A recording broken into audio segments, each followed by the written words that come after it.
Bon, bah c'est parti. Donc voilà, l'équipe d'Intermin Allemagne, Jalais et moi-même sommes très heureux euh, de vous accueillir ce soir pour notre premier webinaire sur le thème des carrières en Allemagne. On a eu énormément de plaisir à préparer ce webinaire, donc on espère que vous tous en aurez autant à nous suivre. C'est se lancer sur un marché du travail à l'étranger, c'est pas forcément évident, d'autant plus que la langue allemande fait souvent un petit peu peur hein, quand on essaie de l'apprendre à l'école. Et avant de répondre à la question, savoir si maîtriser l'allemand est essentiel à une réussite pour entrer sur le marché du travail, comme on l'a annoncé un peu avant, on voulait prendre un peu la température de notre auditoire et voir quel était pour vous les challenges avant de rentrer sur le marché du travail allemand. Donc, je vais directement, je passe sur le résultat de Mentimeter. Voilà, bah, je pense que déjà il y a déjà pas mal de gens qui ont répondu. On retrouve, bah, oui, la langue, 2 fois. Hein, barrière de la langue 3 fois. Oui, donc ça reste un a priori assez gros. On trouve aussi mentalité, c'est intéressant, justement, on va en parler tout à l'heure. Méconnaissance du marché, ponctualité. Oui, c'est peut-être un atout des Allemands, a priori. Euh, Trouver un contact, spécialisation, découverte, compétences, qualification. Bah, c'est intéressant parce que ça va faire bien écho à ce qu'on va vous présenter par la suite. Et puis on verra si à la fin la langue est vraiment l'un des plus gros challenges avant de se lancer sur le marché du travail allemand. Donc merci d'abord d'avoir répondu. Hein, Attends, on va juste Ouais, prendre un écran. tu veux faire une capture? Ouais, une capture. Ah, vas-y. Puis je repasse en. Tu me dis quand c'est bon. Attends, je colle. Oui, C'est bon?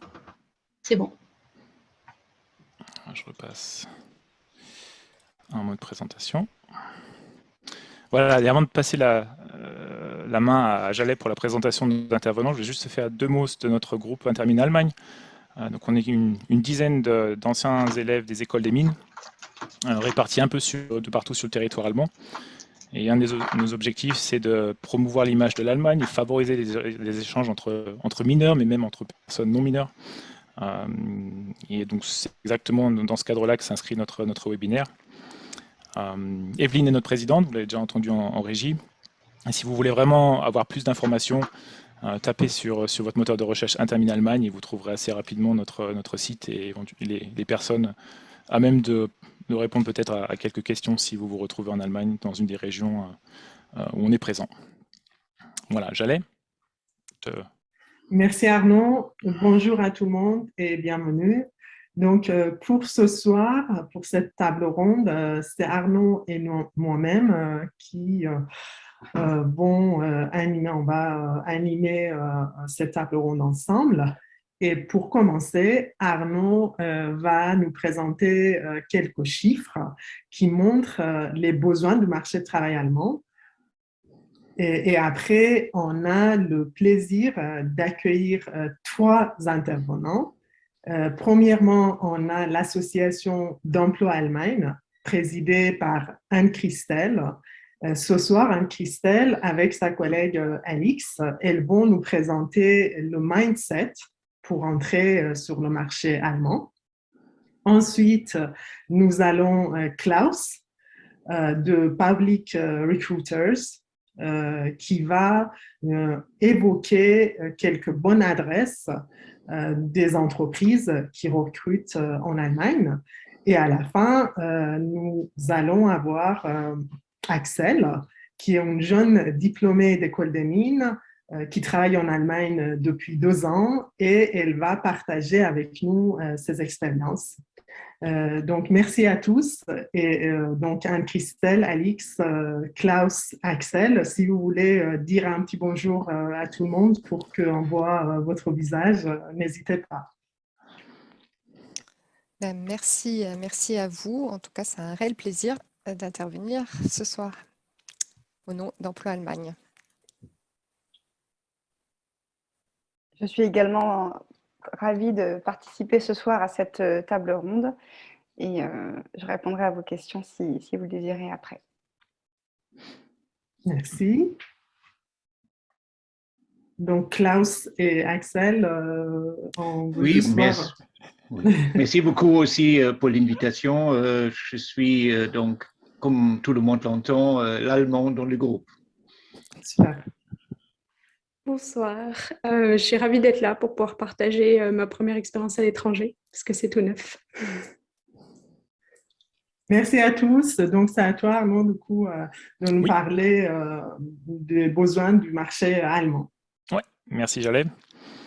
Avant de lancer un produit sur un marché, c'est toujours bon de connaître un peu ce marché, hein, quels sont ses besoins.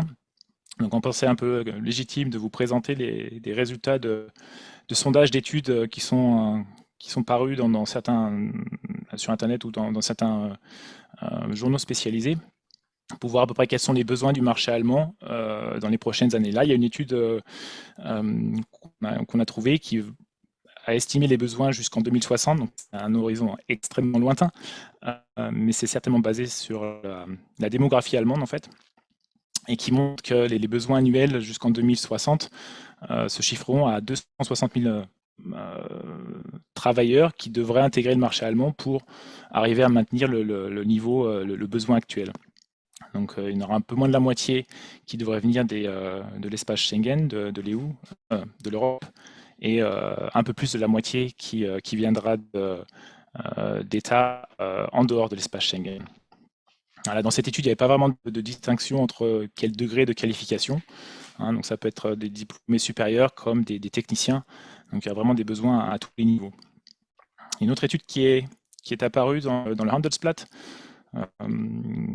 c'est un magazine économique allemand, qui regardait les besoins jusqu'en 2030, qui essayait de voir à peu près quel type d'emploi allait être demandé.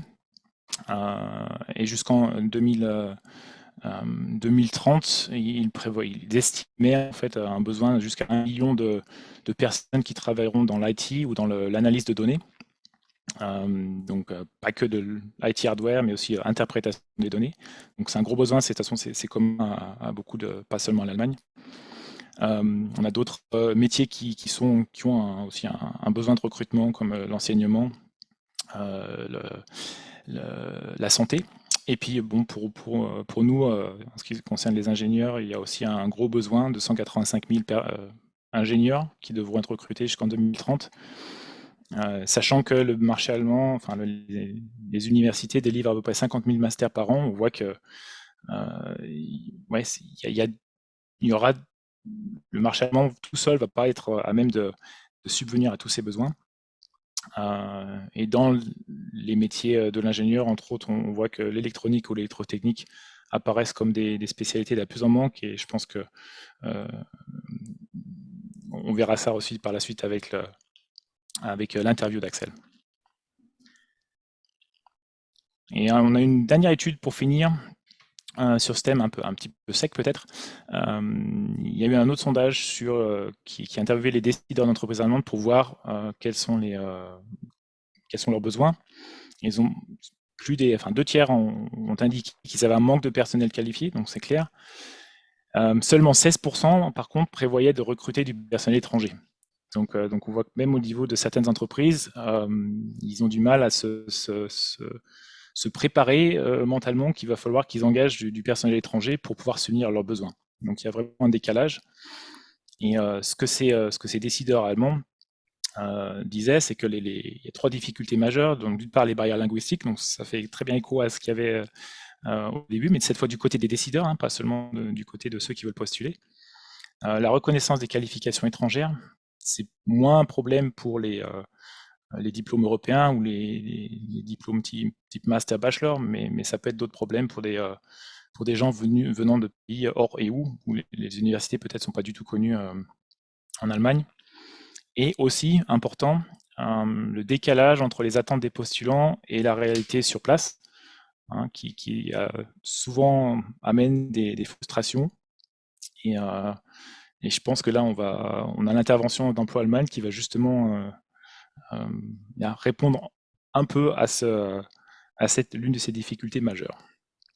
Voilà. Donc je pense que Anne-Christelle, je vais te ou Jalal, est-ce que tu voulais faire un message de transition? Je le laisse directement le. Non, je pense que Anne-Christelle peut commencer D'accord. la présentation. J'arrête la présentation. Anne-Christelle, tu peux prendre les commandes. Oui, merci. Alors, moi, je vais passer la parole plutôt à Alix. On s'est divisé l'exposé en deux. Donc, c'est Alix qui va commencer et je vais partager tout de suite mon écran. Voilà, donc moi, je vais commencer par vous faire une petite présentation, mais vraiment très rapide, d'Emploi Allemagne. Donc, c'est une association allemande d'utilité publique à but non lucratif qui favorise l'insertion socio-professionnelle des Français en Allemagne ou de ceux qui ont le projet de venir s'y installer. Donc, avec Anne-Christelle, on a choisi ce soir de vous faire un condensé donc justement sur le mindset pour préparer son intégration professionnelle en Allemagne. Il faut savoir que ce condensé, en fait, il est issu de nos expériences de terrain et je dirais du retour que l'on a des gens qui nous soutiennent et qui nous suivent au sein de l'association. Si vous voulez, c'est le fruit en fait de nos observations qui mettent en lumière les challenges que les Français rencontrent dans leur intégration professionnelle en Allemagne. Donc, on ne va pas vous faire une liste exhaustive, mais on va plutôt vous expliquer et puis vous parler de la façon dont nous, les bénévoles au sein de cette association, on aide les Français justement dans leur intégration professionnelle ou ceux qui veulent améliorer cette intégration. Donc, on va vous livrer une méthode qui, pour nous semble adaptée dans ce type de démarche, ainsi que quelques conseils. Donc, dans un premier temps, on va regarder la proactivité, c'est-à-dire avant de partir en Allemagne, il faut se mettre dans une situation, être proactif. Et ensuite, on verra qu'il faut avoir une bonne représentation et une bonne connaissance de son futur environnement. Alors, je voudrais juste revenir brièvement sur la notion d'être proactif. Tu peux passer, Anne-Christelle. Voilà, être proactif, c'est quelqu'un qui anticipe les attentes, qui prend l'initiative de l'action, qui anticipe les résultats à fournir à un problème donné.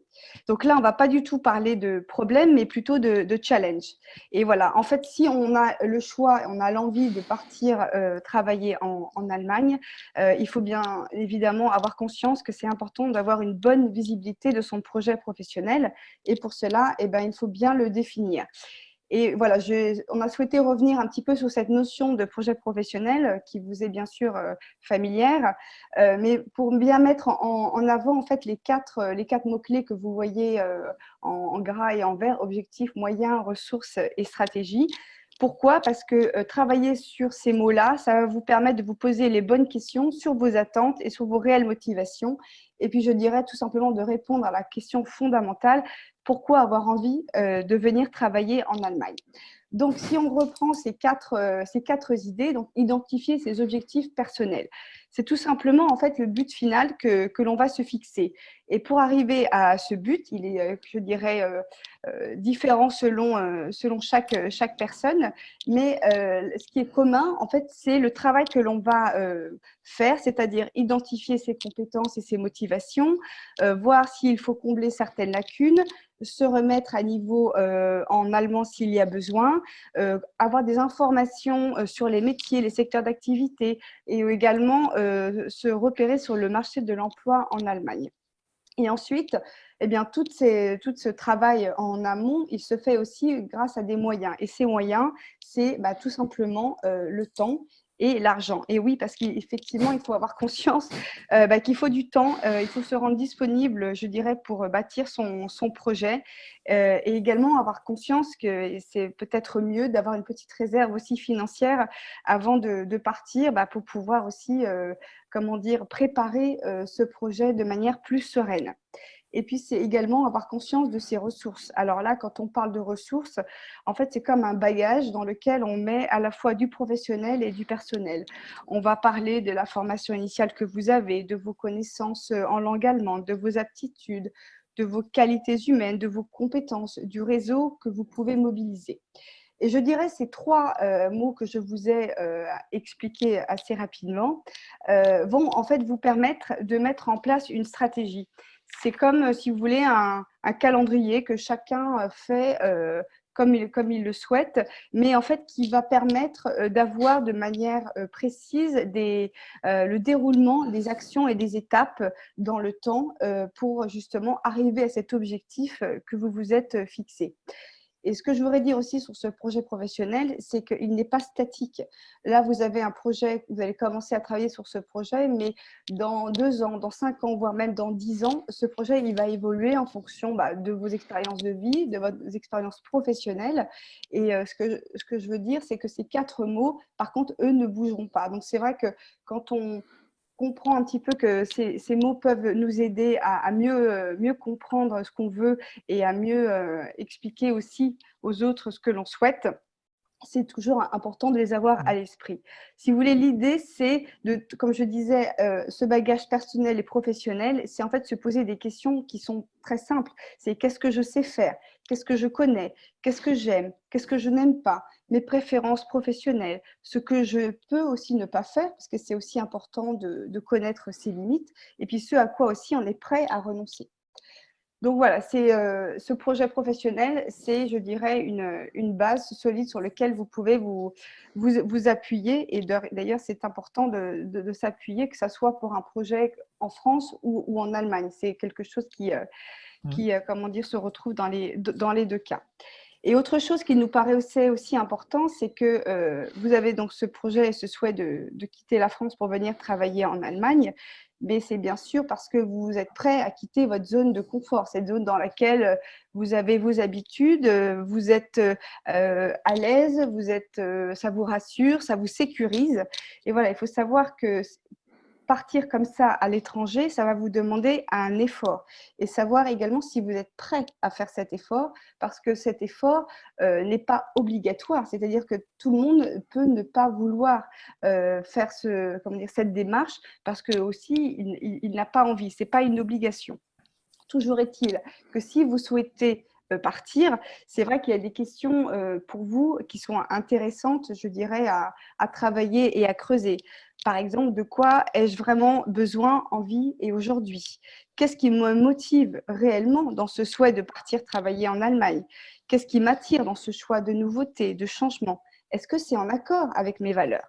Donc ça, c'est des questions assez générales, mais qui vont aussi vous permettre de bien préparer et puis de bien comprendre le pourquoi du comment. Donc, quitter cette zone de confort, vous êtes prêt, vous avez envie, parce que vous voyez ce changement comme une opportunité. C'est-à-dire que vous allez vivre ce changement avec comme une nouvelle expérience de vie que vous avez souhaité. Mais aussi, ce qu'il faut, je pense, savoir, c'est que dans ces nouvelles expériences de vie, on peut rencontrer des obstacles, on peut rencontrer des difficultés, et ça, vous êtes prêt à les relever et à les dépasser. Donc, c'est en quoi vous voyez ce changement comme une opportunité et non pas comme une situation qui pourrait vous angoisser et être contraignante, parce que vous avez conscience de cela. Et puis, vous voulez aller également à la découverte de nouveaux apprentissages, c'est-à-dire acquérir de nouvelles compétences, de l'expérience qui vous semblera utile. Vous voulez enrichir votre regard sur le monde qui vous entoure. Vous allez, comme cela, changer un peu vos comportements, vos habitudes, et puis tirer de multiples enseignements de cette nouvelle expérience. Il faut également, je dirais, garder à l'esprit que les objectifs dont je parlais tout à l'heure, il y a 2 choses à savoir sur ces objectifs. C'est garder à l'esprit qu'ils doivent être réalistes et réalisables. C'est réaliste dans le sens qu'ils doivent être en phase avec la réalité et les opportunités du marché, et réalisable compte tenu de vos compétences et de vos aptitudes.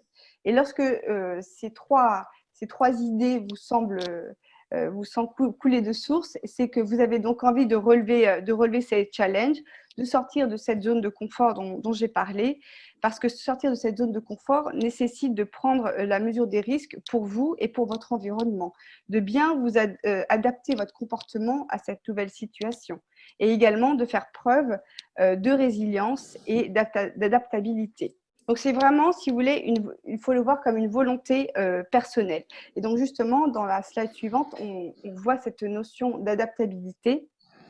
Je vais juste revenir très rapidement sur la définition.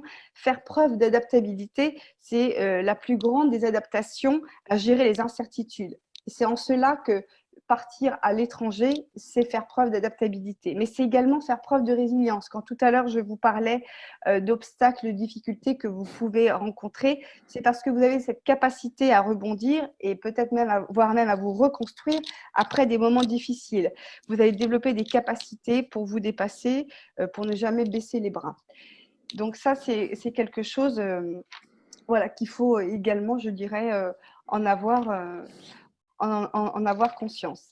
Et puis, cette adaptabilité, elle va aussi se retrouver sur la façon dont vous allez interagir avec vos futurs recruteurs ou des personnes que vous allez rencontrer et qui vont vous aider justement à, je dirais, bâtir votre projet professionnel.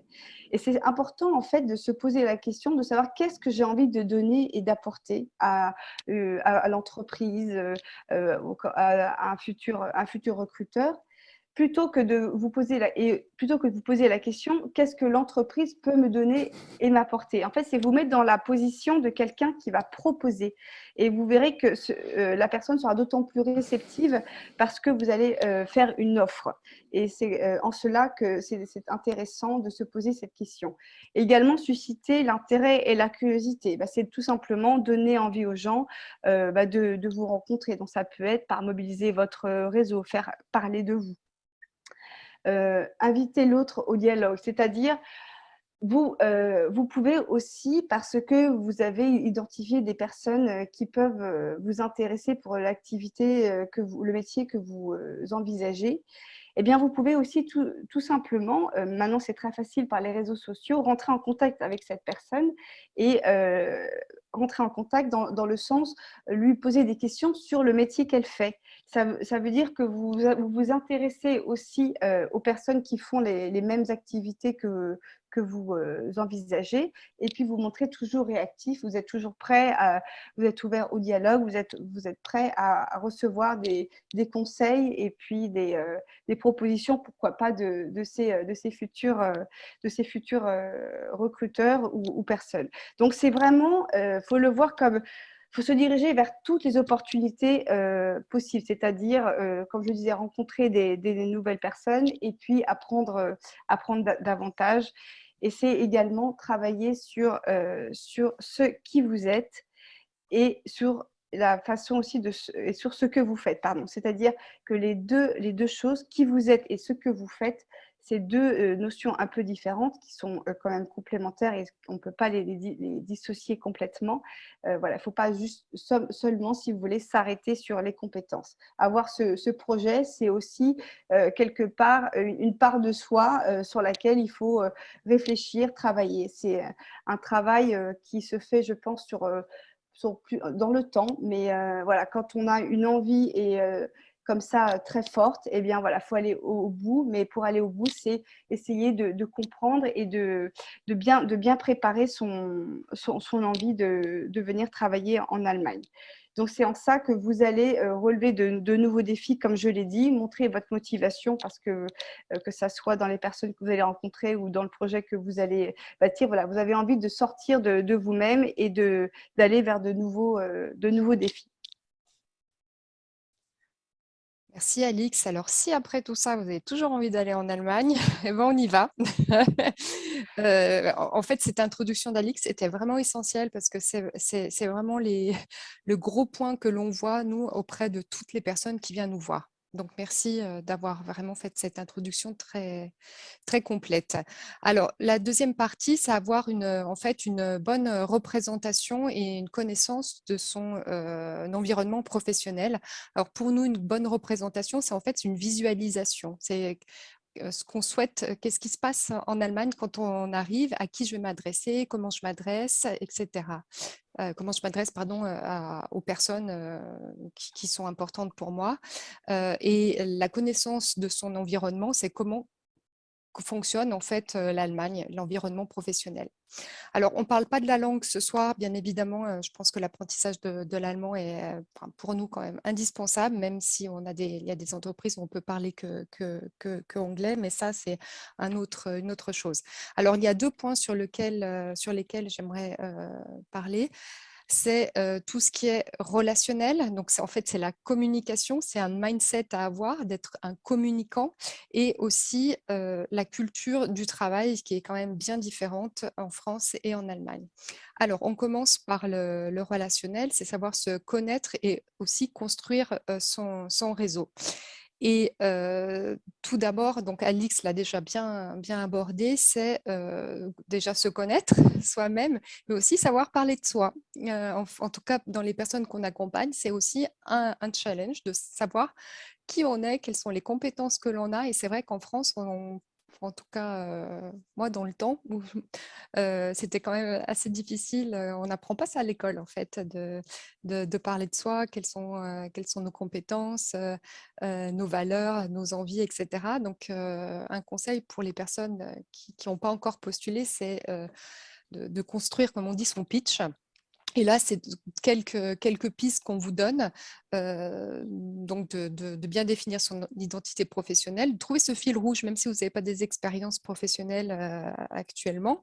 Vous avez certainement fait des stages ou bien vous avez des hobbies qui vous permettent en fait de voir la substantifique moelle en fait de votre identité professionnelle. Et ça se construit et ça s'essaye. Un pitch, ça s'essaye avec ses amis, des professionnels. C'est bien aussi de parler de ses compétences techniques dans son pitch, mais il n'y a pas que. Il y a aussi notre personnalité qui est quand même au cœur de sa présentation. Le pitch, eh ben, ça se modifie en fonction de son public. Ce qu'il faut savoir en Allemagne, c'est que les Allemands, alors on ne rentre pas trop dans les clichés ce soir, par contre, ils ont quand même un style direct. Pas comme les Français, où on essaye tout le temps de mettre plein de choses sympathiques autour des mots. Ils ont un style direct, donc très Saarlich, comme on dit. Donc, allez directement, parlez-leur vraiment de manière très directe, même dans votre pitch. Donc, savoir parler de soi, et puis aussi savoir se vendre dans les différents réseaux. Donc, vous connaissez tous, bien sûr, LinkedIn, Twitter, Instagram, Facebook, etc. Alors, on le redit ici, bien sûr, c'est peut-être une évidence pour vous, mais en fait, un bon profil LinkedIn, ça se travaille. Et ça, vous avez plein de workshops là-dessus. Vous avez vraiment des millions d'ateliers qui sont proposés pour bien faire son profil LinkedIn avec une bonne tagline, rentrer en contact, etc. Et ce que je voulais mettre en avant, c'est on a un réseau social en Allemagne qui est Sync. Bon, monsieur le recruteur, Losden, peut-être nous en parlera un petit peu plus de tous ces réseaux, mais Sync, c'est aussi important parce que je trouve qu'il y a des bons événements. Par exemple, hier soir, il y avait un événement sur la French Tech de Munich présenté par Sync. Donc, allez-y aussi, faites-vous un réseau. Sur les réseaux, il faut savoir ce qu'on veut faire sur les réseaux. Si on est un extraverti ou un introverti, qu'est-ce qu'on fait? On prend la parole, on se met en vidéo, puis on écrit des posts ou des articles, etc. Donc, construire son réseau, c'est important sur le digital et même avant de partir en Allemagne. Un réseau, ça se prépare, ça prend plusieurs mois, parfois des années, et des personnes qui veulent changer de pays construisent le réseau bien avant leur arrivée dans l'autre pays. Le relationnel, la communication, c'est important aussi de le travailler dans le réseau analogue. Alors, analogue, c'est l'inverse du digital, c'est quand il n'y a pas Covid, et on se rencontre aussi. Donc, il y a plein de tips, de conseils pour faire vraiment du franco-allemand et préparer son arrivée en Allemagne. Vous avez tous les clubs d'affaires franco-allemands, on les appelle communément les CAFA, et il y a une grosse association franco-allemande qui s'appelle la FAFA, la Fédération des associations franco-allemandes, qui répertorie par exemple tous les jumelages franco-allemands, tous les clubs économiques, et je vous invite vraiment à aller passer du temps sur leur site internet et toutes les conférences en ligne actuellement qui font justement pour bien connaître l'Allemagne. la France et l'Allemagne, et vous verrez qu'il y a des relations franco-allemandes. Bien sûr, il y a toutes les associations françaises qui sont en Allemagne, donc allez visiter leur site. Il y a le réseau de la French Tech qui est quand même assez actif, notamment sur Munich. Les associations aussi d'anciens élèves, et bien sûr notre association qui propose régulièrement des workshops et des rencontres. Et le deuxième point, donc avoir une bonne connaissance de la culture du travail. Donc, on en parlera certainement tout à l'heure. D'une manière générale, la culture quand même du travail en France et en Allemagne est bien différente. On ne viendra pas sur les clichés ce soir ou les Vorurteile ou bien les Allemands sont comme ci, comme ça. Nous, ce n'est pas du tout ce qu'on fait dans notre association, c'est savoir comment ces différences, en fait, on peut rapprocher les différences et les transformer en richesse. Et je vous invite là-dessus à regarder une interview que l'association a faite justement sur les différences culturelles en entreprise, une interview qui est très intéressante. Et les tips, les conseils, c'est d'abord, premièrement, savoir observer, parce qu'on a tous et toutes une représentation de la culture de l'autre en fonction de nos expériences, notre culture, notre éducation. Et un Français qui habite à Paris ou un Français qui habite au fin fond de la Creuse n'aura pas les mêmes représentations de la culture allemande en fonction de son vécu. Et en plus, il faut savoir qu'en Allemagne, vous avez plein de landes qui sont différentes. Donc, vous allez au fin fond de la Thuringe ou bien à Berlin ou à Munich. Là aussi, les mentalités sont très différentes et aussi, en fonction aussi des entreprises. Il y a plein de types d'entreprises. Vous avez des entreprises du Mittelstand, donc les entreprises traditionnelles allemandes familiales, où justement il y a des codes, il y a le CV juste à côté sur le slide qui sont quand même à prendre en compte. Vous avez des startups, vous avez des entreprises internationales, donc autant de cultures d'entreprises en Allemagne très différentes. Donc peut-être avant d'arriver, se renseigner, il y a plein de littérature sur les différences culturelles entre l'Allemagne et la France, notamment un livre de Unterreiner, genau. Pardon, oui, excusez-moi, j'ai des mots qui viennent en allemand ce soir. Et déjà, prenez conscience de la littérature allemande, comment ça se passe en entreprise. Et d'abord, et après, faites-vous votre propre avis là-dessus. Évitez les clichés en disant oui, les Allemands sont comme ci et les Français, nous, on fait mieux. Donc, c'est savoir observer et aussi se flexibiliser. Alors, je mets pas adapter parce que moi, ça fait 18 ans que je suis en Allemagne. Il y a des choses sur lesquelles j'arriverai jamais à m'adapter, mais de prendre conscience que la culture allemande, c'est celle-ci et pourquoi pas se flexibiliser et prendre du recul et comprendre en fait comment les Allemands fonctionnent.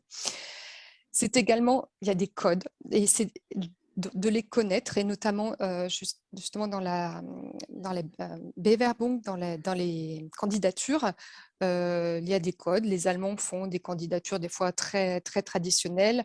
Des fois, il y a des entreprises qui ne demandent pas autant de spécificité dans la candidature, notamment, bon, il y a les Zeugnis, les fameux... comment on traduit ça en français? Les diplômes, Merci. diplômes, ou les lettres de référence ensuite. Genau, les lettres de référence qui sont quand même une spécificité allemande. Donc, il y a plein de littérature aussi. Vous allez regarder sur les sites des recruteurs franco-allemands ou allemands. Vous verrez comment il faut faire une lettre traditionnelle allemande, ou bien vous pouvez aussi imaginer d'autres possibilités pour vous mettre en avant.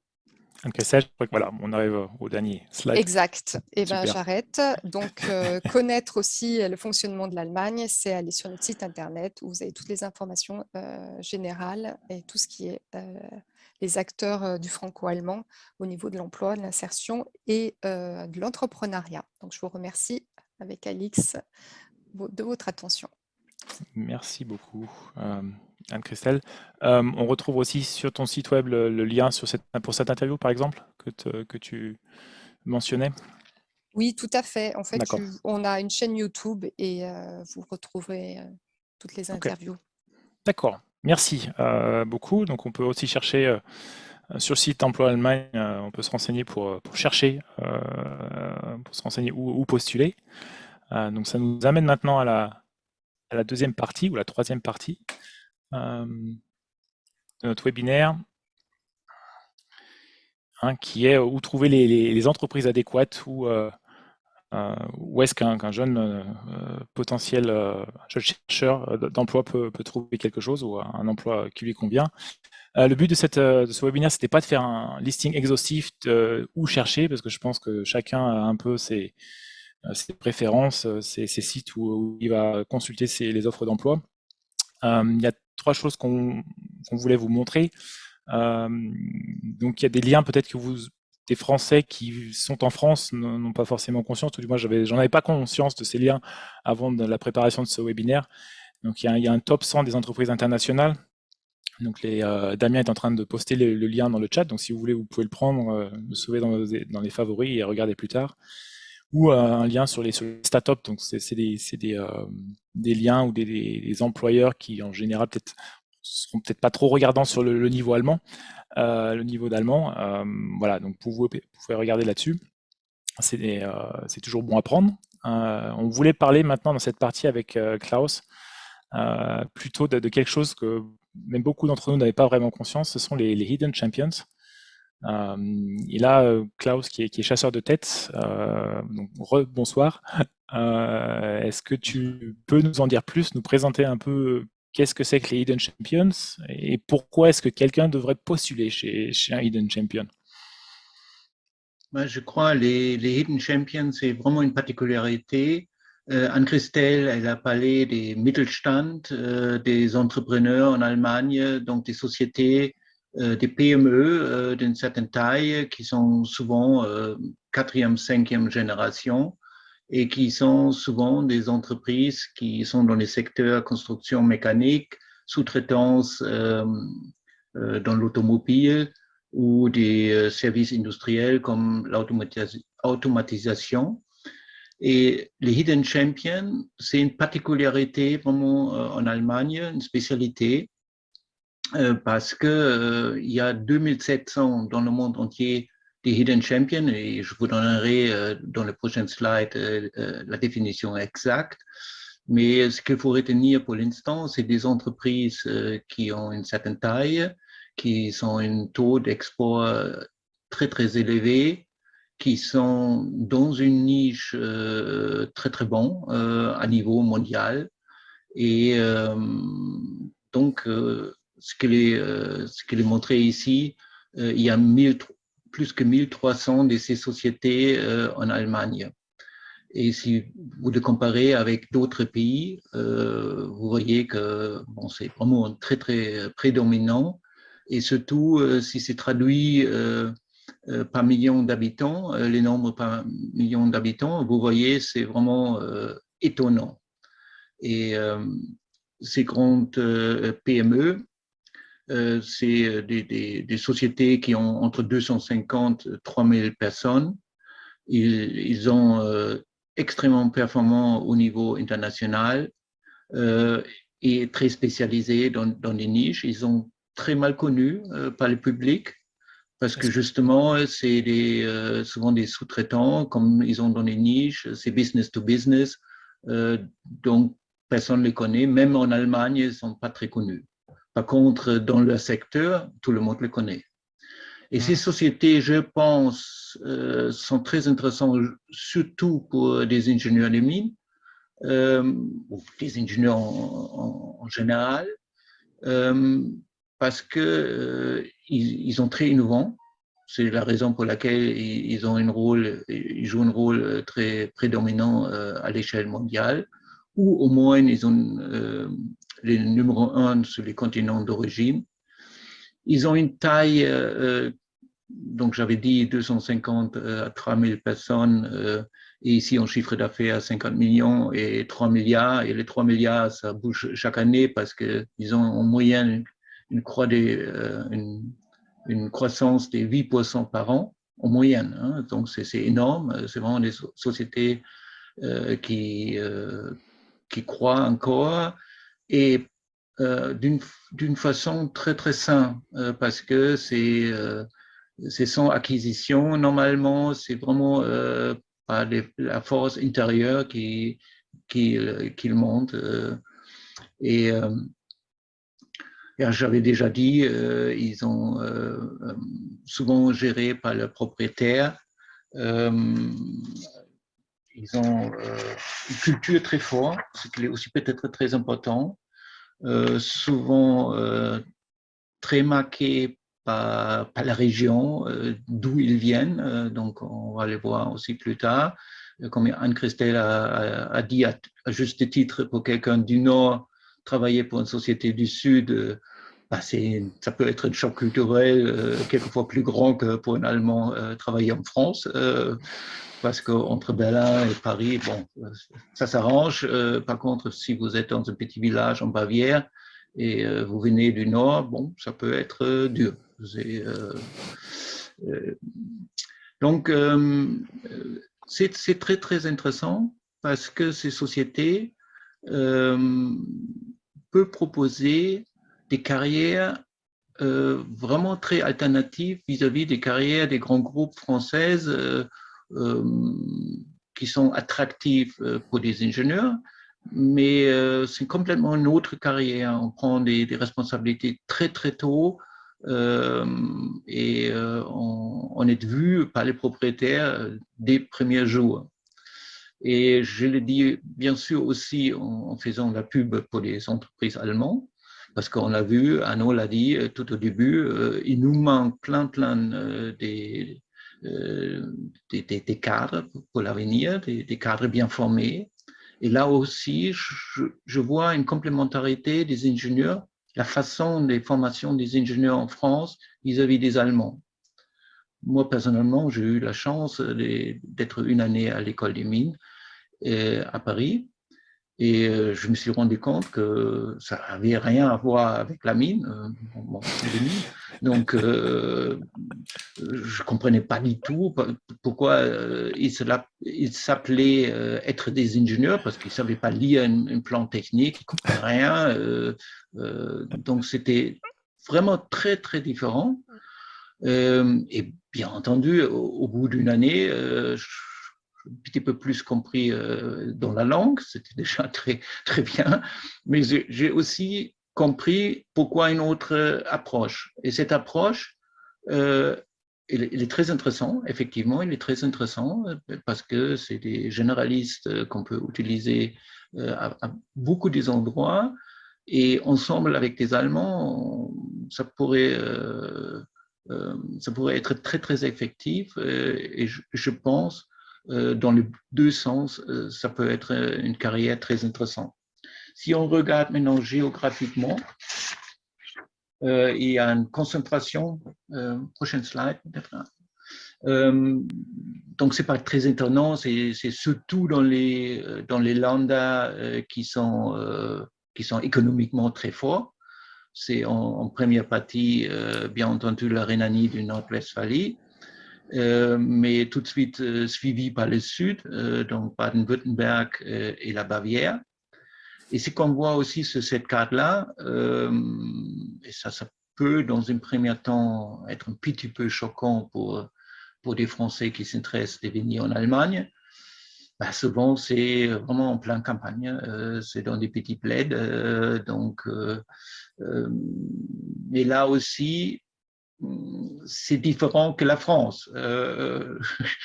J'aime beaucoup la campagne française. Par contre, je reconnais pour chercher du travail, c'est dur. Non, en Allemagne, c'est pas du tout. C'est même très facile. Un Allemand, surtout dans les Suds, il sait qu'il a une hidden champion dans les villages à côté. Il ne doit jamais voyager plus que 20 km pour trouver une société et cette société est vraiment en contact chaque jour avec le monde entier. Donc, il a le monde dans son village.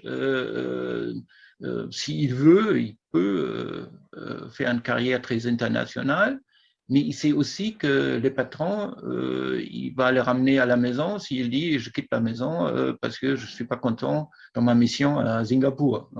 Il dit « tu viens à la maison et on va mettre quelqu'un d'autre à Singapour ». Et ça, c'est aussi un effet. Les cadres restent 3 fois plus longs en moyenne dans des sociétés, des hidden champions, que dans des grands groupes, 3 fois plus longtemps. Et les non-cadres, il n'y a presque pas de fluctuations. Les gens entrent au début de leur carrière et sortent à la fin de leur carrière. Et avec le changement démographique qu'on a en Allemagne, les sociétés font vraiment tout, mais vraiment tout pour garder leur personnel avec lesquels ils sont contents. Ils font des efforts qui sont énormes, qu'on ne peut presque pas s'imaginer dans d'autres pays en Europe. Et surtout aussi en termes de formation. La formation continue, il ne faut pas avoir peur dans une hidden champion qu'on passe à côté des possibilités de se former. Et ils vont tout faire pour vous former toute votre vie. Et Klaus, comment est-ce que pourrait faire quelqu'un qui serait intéressé pour trouver un Hidden Champions? C'est quoi la meilleure méthode? Déjà, donc effectivement, on les trouve sur l'Internet, les adresses. Après, il faut bien regarder parce que comme ils ont dans des niches, dans quoi on peut apporter quelque chose, c'est exactement comme Anne-Christelle l'a dit. Le patron allemand, il attend quand un jeune Français se présente, qu'est-ce qu'il peut apporter, pourquoi il vient comme ça. Il va être très intéressé parce que justement, il n'est pas connu. Donc, à partir du moment où vous venez sur un stand d'un salon professionnel et vous vous présentez et vous dites vous êtes très attiré par cette société et vous avez fait votre devoir de regarder un petit peu plus dans les détails, ils sont ravis qu'un Français a découvert qu'ils existent, quelqu'un qui est plutôt généraliste, qui ne vient pas de leur métier. Donc, ils ont flatté. Et après, il faut bien expliquer quelle est la valeur ajoutée d'embaucher un Français. Même s'il parle mal allemand, ça va changer au bout des 6 mois d'une année. C'est pas, honnêtement, je l'ai appris aussi. Vous voyez le résultat, mais quand j'étais en France, j'étais mieux. Non, la langue, bien entendu, c'est une barrière au début, mais je pense, si on s'investit vraiment, au bout d'une année, c'est plus un grand problème. Et les Allemands font beaucoup des efforts. Donc au début, avec l'anglais, c'est pas un problème. Tout le monde l'acceptera. Si vous parlez, et ça c'est aussi quelque chose à dire aux Français, même si votre allemand est plein de fautes, parlez allemand. Personne en Allemagne compte vos fautes. C'est pas comme en France. Quand moi je téléphone avec l'administration, on me dit, messieurs, on ne vous comprend pas, apprenez le français. Et je dis, oui, je parle français, mais avec un fort accent. Donc, faites un petit effort pour me comprendre. Et non, ils ne font pas. Il y a 30 ans, je pense à changer. Mais en Allemagne, ce n'est pas ça. On va vous aider, vous parlez en anglais au début et au fur et à mesure, vous switchez en allemand. Des fois, c'est difficile de parler allemand quand on apprend parce que les gens switchent directement en anglais. C'est aussi par contre, je vous dis tout de suite, il y a un problème. Les Allemands, pendant le déjeuner, ils parlent du travail.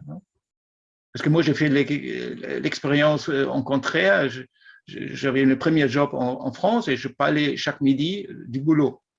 Au bout de 3 semaines, mes camarades m'ont dit « Mais Klaus, on mange plus avec toi, c'est vraiment chiant. Tu parles toujours du boulot et ça fait vraiment pas plaisir. » Et je n'avais pas compris. Pour moi, c'était clair qu'on devrait parler aussi pendant le déjeuner du travail. Donc, il y a beaucoup de choses. On m'a dit, au bout de 2 ans dans une société française, mais Klaus, il faut arrondir les angles.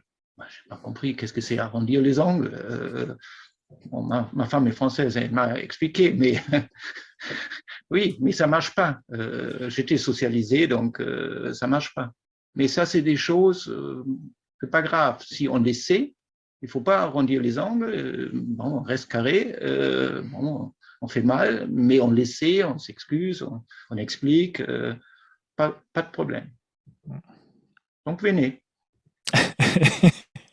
C'est un très bon mot de conclusion, puis ça fait bien écho à tout ce dont on avait parlé un petit peu avant. Et faites appel à moi. Hein, Oui, bien sûr.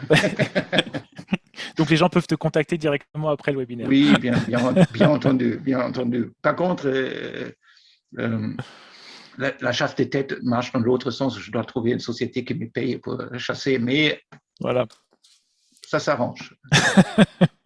Parce qu'en ce moment, effectivement, en Allemagne, les chasseurs des têtes, ils n'ont pas des problèmes d'obtenir des contrats.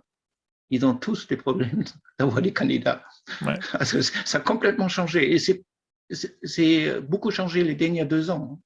Ouais. Parce que la pandémie n'a pas arrangé les choses.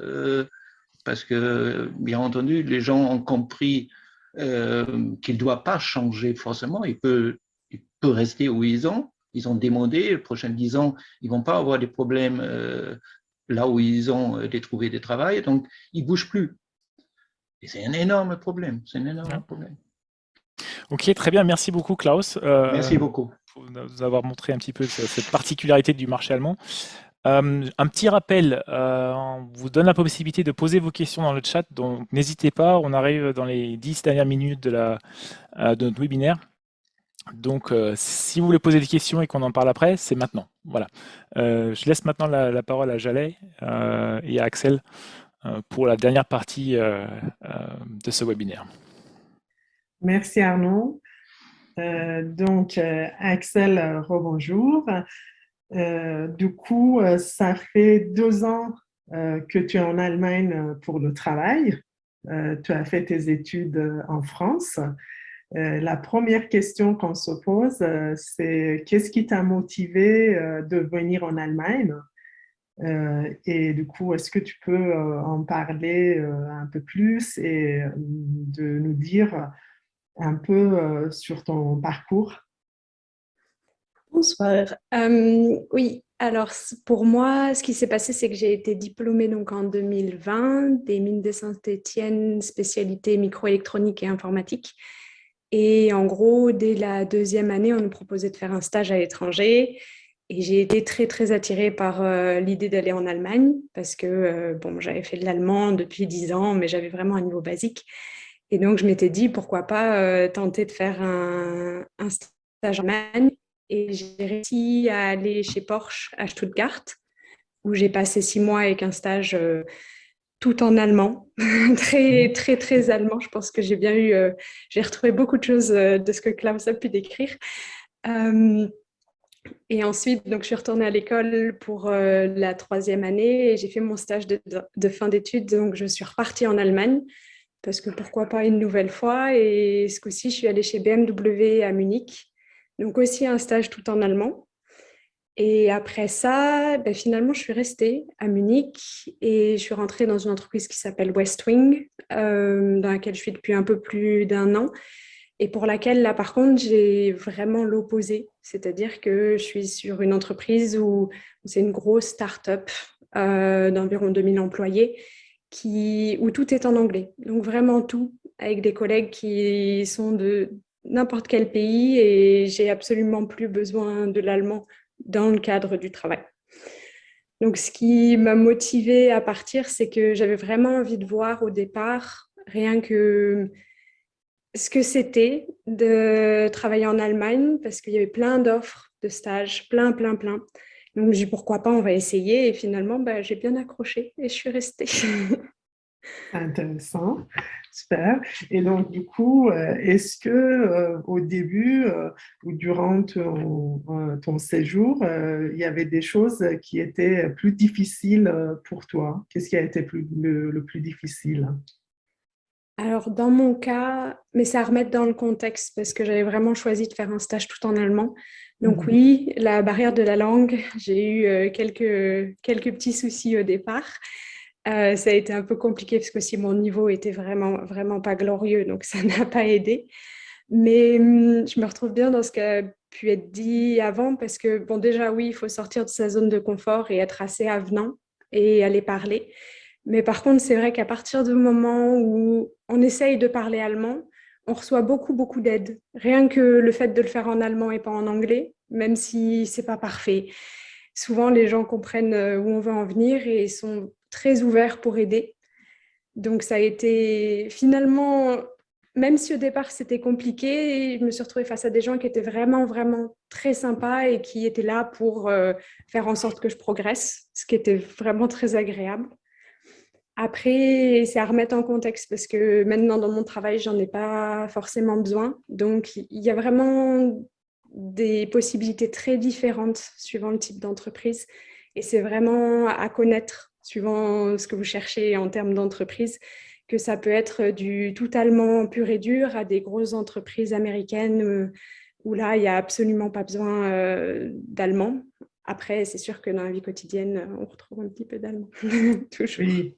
Donc finalement, tu dis que la langue peut être une barrière, comme on a entendu avant au début, mais après, avec le temps, on apprend à s'intégrer et de se mettre dans le contexte. C'est ça. Si, en parlant un petit peu allemand déjà, c'est vraiment bien de pouvoir le développer. Et donc à ce moment-là, d'être dans une entreprise où on demande vraiment l'allemand. Et parce que derrière, ça sert dans la vie de tous les jours, c'est sûr. Après, j'en connais beaucoup qui ne parlent pas forcément allemand pour les bases. On arrive à s'y retrouver, mais on se fait quand même un peu rattraper dans certains cas. Bon, si on connaît des gens qui parlent bien allemand, ça aide. Mais c'est sûr que c'est un plus. Après, même en entreprise, suivant l'entreprise, c'est un plus, c'est sûr.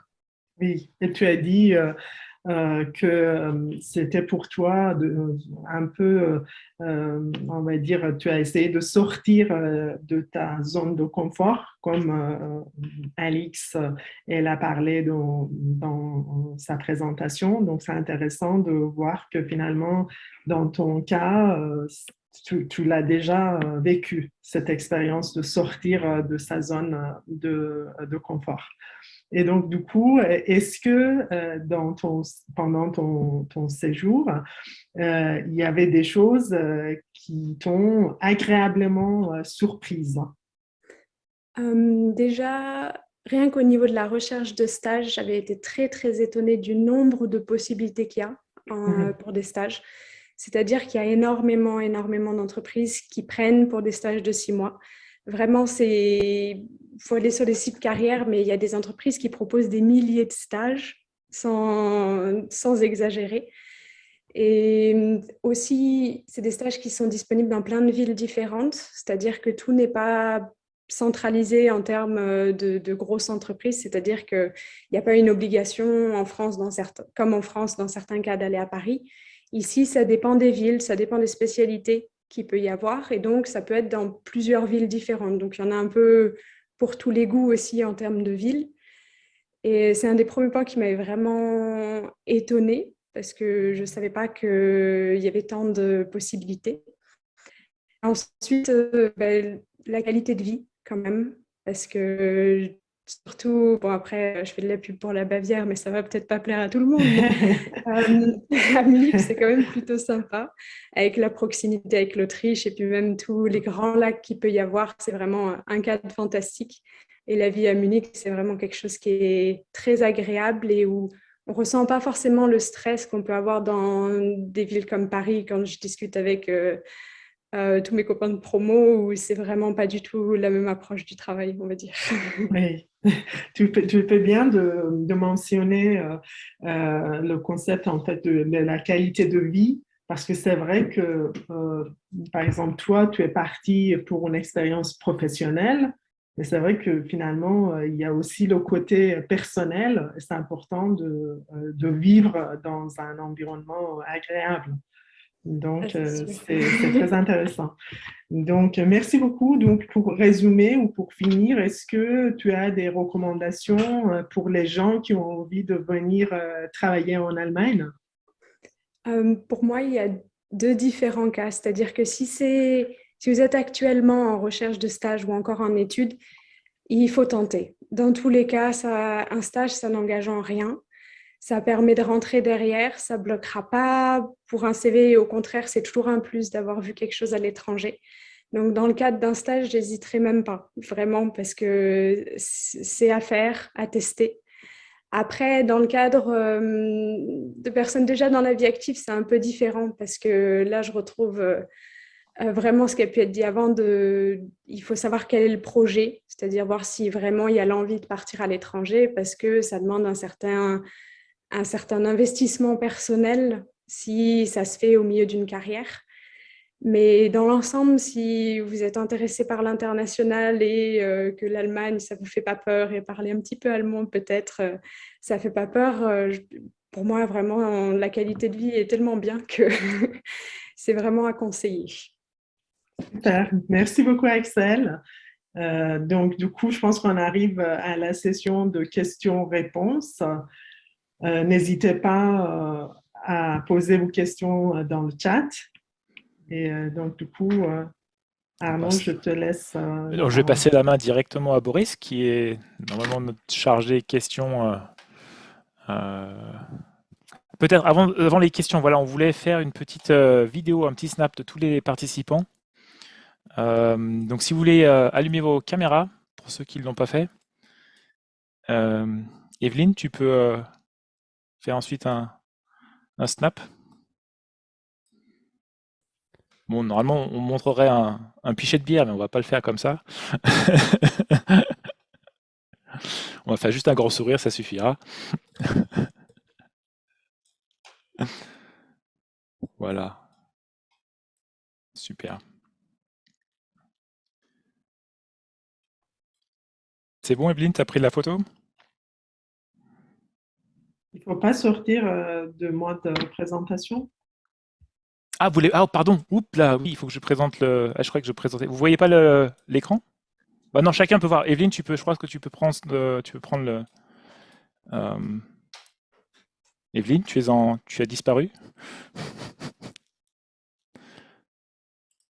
Je recommence. Je suis là et attends, on va mettre tout le monde. Voilà. Par contre, je ne sais pas si j'ai tout le monde du coup. Qui c'est qui a repris la main? C'est moi qui ai repris la. Oh, bah, reprends, s'il te plaît, vas-y. Enfin, tu peux. Ouais, bon, c'est bon, je fais la capture d'écran. C'est bon, très bien. Merci beaucoup. Et puis, oui, merci en tout cas à tous nos intervenants, au cas où certaines personnes peut-être pas vont pas suivre toutes les séances de questions jusqu'au bout. C'était vraiment très enrichissant d'avoir toutes ces différentes vues, ces différentes présentations de différents points, tant sur le mindset que où chercher, voir le retour d'expérience très récent. Voilà, donc je pense que merci encore à tout le monde. Et puis Boris, si tu peux le faire. Mais comme tu bloques le partage, je te redonne les commandes. Donc j'arrête et tu peux partager les questions. Voilà. Et je viens sur mon écran Google, Freigeben, et vous devriez voir une sorte de spreadsheet de Excel. C'est le cas? Oui, tout à fait. Ouais, je vais mettre un peu plus gros. Donc l'exercice était moins difficile que d'habitude. Parce que des questions ont déjà été répondues. Donc il y en a deux pour Klaus, concernant les Hidden Champions, une de Benoît et une de Hubert. Donc peu de Hidden Champions dans la zone de Hambourg, quand tu nous as montré la carte, Klaus. Si, en fait, à Hambourg, c'est par rapport au nombre des habitants, même en tête. Il y a, je pense, 25 par million d'habitants. Donc, Hambourg est très bien pour les Hidden Champions. Okay. Mais Hambourg est seulement Hambourg. Mais il y en a relativement beaucoup. Après, c'est comme tu as valorisé la campagne, peut-être que les gens s'imaginaient que les plaines là où il y a les vaches autour de Hambourg, il n'y avait pas de Hidden Champion. Oui, si, il y en a. Mais dans le Grand Nord, c'est vrai, il y en a moins. Et il y a très peu dans l'Est de l'Allemagne. Donc tout à l'heure, tu as dit que c'était possible quand on avait un niveau d'anglais un niveau d'allemand débutant de pouvoir travailler des Hidden Champions. Mais est-ce que tu penses qu'il existe des Hidden Champions qui sont ouverts à des non-germanophones? Alors je dirais, ça c'est vraiment difficile. Je ne dis pas ça ne peut pas se faire, mais je pense que c'est stratégiquement pas la meilleure façon de commencer avec ce type d'entreprise. Là, effectivement, ce que je faisais, c'est plutôt une start-up ou un groupe international, comme Axel l'a dit.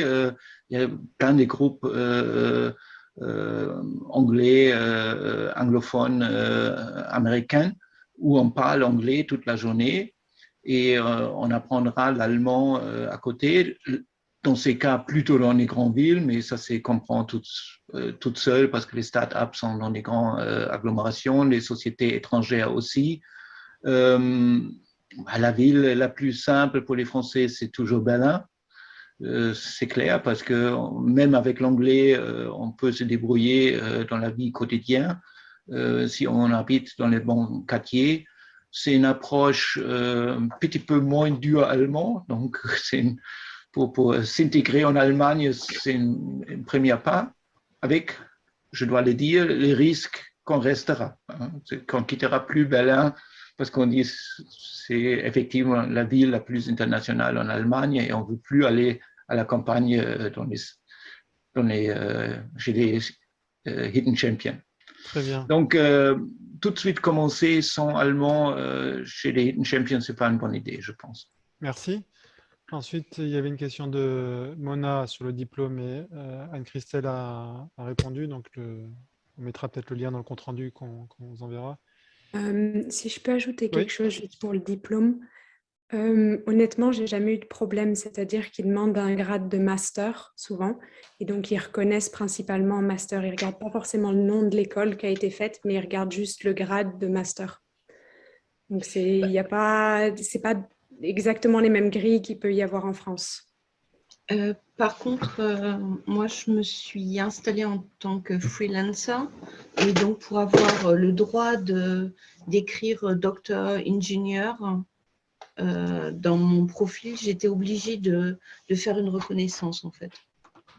Mais ça se fait bien et les écoles ont beaucoup aidé parce qu'il fallait que je retrouve les cours que j'avais fait à l'époque. C'était un petit peu loin de savoir les intitulés des cours et tout ça, mais les écoles sont très réactives et je n'ai pas eu du tout de problème de remise en cause, mais il faut faire la démarche en fait. Mais là, c'est pour un cas complètement différent. C'est pour avoir le droit de dire que j'exerce le métier d'ingénieur en freelance. Une deuxième question de Mona. Donc, merci Mona. Quelles sont les principales différences auxquelles il faut faire attention en termes de conditions de travail ou de droit du travail sur les congés et salaires? Qui se lance sur le sujet? Peut-être Anne-Christelle, vous avez des éléments? Oui, alors j'ai mis dans le chat quelques j'ai pas liens. vu, Bah, ok. déjà, il faut savoir que on n'est pas aux 35 heures en Allemagne. On travaille un peu plus. C'est 42, je crois, ou 43, Klaus, je ne me souviens plus. Enfin, tout dépend en fait de là où on travaille. Et puis, si on est papa ou maman, on a des fois des réductions d'heures. Au niveau des... D'accord, 36 heures. C'est ce qu'il y a dans mon entreprise, donc j'imagine qu'il y a une grosse diversité. Exactement, Oui. ouais. Et surtout, si on parle des cadres, bon, c'est écrit par le contrat, mais je connais qu'on m'a demandé quand j'ai quitté dans la région parisienne à 19h mon bureau, si j'avais mon après-midi libre. Là, ça, vous ne risquez pas en Allemagne. Hein. Si vous n'êtes pas parti à 17h, on vous demande si vous n'êtes pas efficace dans votre travail. Donc, c'est complètement différent. Hein. Il ne faut pas trop regarder les heures. Oui, pour un ouvrier, oui, c'est vrai, mais pour un cadre, non, ça aucune. Mais on travaille différemment, hein, très, très différemment. Hein. Moi, si je peux apporter quelque chose, moi, donc, je travaille dans une entreprise française en Allemagne. La culture française, elle est quand même assez prégnante, dans le sens où les cadres sont plutôt personne ne part avant 18h30, 19h. Donc, mais on voit effectivement les Allemands qui parlent plutôt à 17h. Par contre, ce qui est juste, c'est que tout overtime, comme on dit en français, tout dépassement de temps, au-delà du temps légal, est comptabilisé et donne droit à des heures de congé ou des jours de congé quand on cumule suffisamment. Donc il y a quand même pour moi une vraie pas culture, c'est une vraie culture du respect du temps de travail et de jamais dépasser. Et il y a vraiment une limite légale qui est 10 heures, pas plus que 10 heures par jour. Et là, peut-être aussi, attention, c'est pas vrai pour les startups, bien entendu, hein, parce que là, il y a pas des horaires, pas de définition. Et attention aussi aux hidden champions, parce que c'est la culture, l'entreprise, et la culture, c'est la 5e génération qui dirige la société. Et si vous êtes proche du propriétaire, ce qui arrive relativement vite dans une hidden champion, ça peut arriver que vous êtes quand même, vous devrez travailler comme le patron le travaille. Donc, ça peut changer beaucoup d'une entreprise à l'autre. Par contre, ce qui est un peu différent de la France, c'est quand même le congé parental, Oui. qui est de 12 mois plus 2 mois pour les deux parents, enfin, en tout pour la famille. Et c'est vraiment un plus qui est en partie payé donc, par le gouvernement jusqu'à un certain niveau. Et c'est vraiment quelque chose enfin, voilà, de pas comparable J'ai par vu rapport à d'autres et pays. que culturellement, les gens le prennent, hein, que ce Oui, soit maintenant, ça se fait vraiment de plus en plus. Au début, c'est peut-être un peu plus. Il faut savoir que aussi les meetings en Allemagne sont un petit peu moins longs qu'en France, hein. Les Allemands, ils cultivent plutôt l'efficacité et la productivité. Donc, s'éterniser dans les réunions, ils n'aiment pas trop. Peut-être, Klaus, tu pourras nous dire ça. Ils préfèrent les réunions plus courtes, hein. On va plus droit au but là-dessus. Non, mais première réunion que j'avais en France, j'ai bossé 2 semaines sur les contenus de cette réunion. Et la prochaine réunion que je présentais ce que je fais, et tout le monde m'a regardé et ils ont dit, mais Klaus, c'est finalement pas ça qu'on voulait. Ben, j'ai dit, c'est ça qu'on a convenu la dernière réunion. Mais ils ont dit, oui, mais après, à la machine café, on a dit, c'est pas bien de partir dans ce sens-là, on est parti dans un autre sens. Ben, ça c'est effectivement quelque chose à apprendre, que ça peut changer d'une réunion à l'autre. Ça, normalement, en Allemagne, c'est pas le cas. Si c'est dit pour la prochaine fois, vous faites telle et telle chose, ben, vous faites telle et telle chose pour la prochaine fois. Et c'est pas à la machine à café, on changera quelque chose. Donc, c'est très, très différent. C'est très, très différent, mais il y a deux côtés, hein. Moi, j'aimais bien que le travail c'était aussi un lieu social. J'ai beaucoup aimé en France, en fait, qu'on partageait beaucoup avec les autres, on ne regardait pas l'heure, on regardait moins l'efficacité sur le moment donné. Donc, j'ai bien accepté de rester 2 heures plus parce que j'aimais bien cette atmosphère. Et ça peut être très froid dans une société allemande parce que il y a même encore des entreprises qui travaillent avec des bureaux fermés, hein, où la porte est fermée. Ça existe moins ou moins, mais ça existe encore. Mona a rajouté un commentaire par rapport à sa question qui est intéressant au niveau des diplômes généralistes et comment est-ce qu'on postule en tant que généraliste en Allemagne, vu que souvent on demande d'abord un poste pour une certaine technicité. C'est une très bonne question. Je commence à y répondre. Après, vous pouvez peut-être, Anne-Christelle ou Klaus, vous pouvez rajouter quelque chose. Il faut essayer de trouver son fil rouge technique. C'est ce qui aide, c'est l'hameçon en fait pour que les recruteurs trouvent et un intérêt pour oh, ça colle au niveau technique. Après, on t'invite. Donc, suivant l'emploi, le stage, il faut quand même arriver à adapter son CV pour que le côté technique qui colle à la demande ressorte particulièrement. Mais c'est pas, il faut tout jeune diplômé commence à peu près avec les mêmes cartes, donc il y a une bonne partie de vente, de pitch, comme on a pu l'entendre. Puis, de ce que j'avais pu voir, c'était quand même un peu plus l'expérience que tu as, ce que tu as appris, plutôt que vraiment le diplôme spécialisé dans le domaine particulier. C'est-à-dire qu'on va te demander qu'est-ce que tu as vu en stage, qu'est-ce que tu as fait, comment tu as appris, comment tu réagis, comment tu vas évoluer, mais c'est pas, on va pas te dire non parce que ton diplôme, c'est pas le bon. Enfin, en tout cas, je ne l'ai jamais entendu pour le coup. c'est quand même difficile aussi, peut-être pour un jeune diplômé français qui n'a pas d'expérience d'intégrer une entreprise allemande avec un niveau qui correspond à son diplôme. C'est les Allemands, justement, demandent quand même de l'expérience pour avoir un niveau correct, enfin un niveau qui correspond au diplôme qu'on pourrait nous penser en tant que Français. Et surtout, je pense aux grandes écoles qui sont quand même reconnues en France et qui ne sont pas du tout reconnues en Allemagne. Donc ça, d'abord de l'expérience et peut-être faire plus de stages pour pouvoir mieux se valoriser. Et pas hésiter de postuler directement vis-à-vis des cadres dirigeants ou même propriétaires. Parce que ça peut être effectivement un problème que dans les ressources humaines, c'est quelquefois chez les Hidden Champions pas les gens les plus formés. Ils comprennent effectivement pas qu'est-ce que c'est une grande école. Normalement, un patron le sait.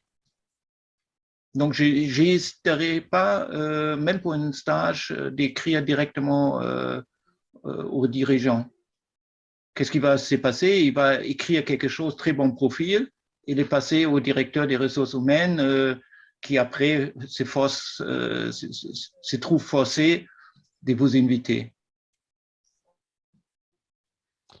Il y avait une question complémentaire, Anne-Christelle, sur le freelancing. Donc, il y avait une première réponse. Et là, les Allemands font-ils aussi beaucoup la différence entre une relation commerciale de prestataire et une relation plutôt salariale? Alors là, moi, je ne peux pas répondre. Je vois du moment où la Oui, mission... je peux en parler. Je suis dans la chimie, ce qu'ils appellent les Werksverträge. C'est, il y a eu des gros roulements au niveau du Gesetzgeber, des lois. Et donc, on a chez nous, dans mon entreprise de chimie, on a des gens qui sont prestataires et il y a une définition très stricte au niveau des relations qu'on doit avoir. Et ce prestataire n'est pas du tout considéré comme appartenant à la boîte. Donc, si c'est ça, oui, je connais pas mal de freelancers ou de gens qui passent par des autres entreprises comme, je sais pas, c'était quoi, c'est Adecco qu'il y avait en France. Donc, c'est demandé parce qu'il y a souvent des avantages tarifaires. Voilà, mais ça n'a pas les mêmes avantages. Donc, il y a une grosse différence, c'est clair, et c'est vraiment une limite très stricte maintenant au niveau de la loi, comment ces prestataires doivent réaliser un travail pour une entreprise. Je ne sais pas si ça répond tout à fait à la question, mais c'est...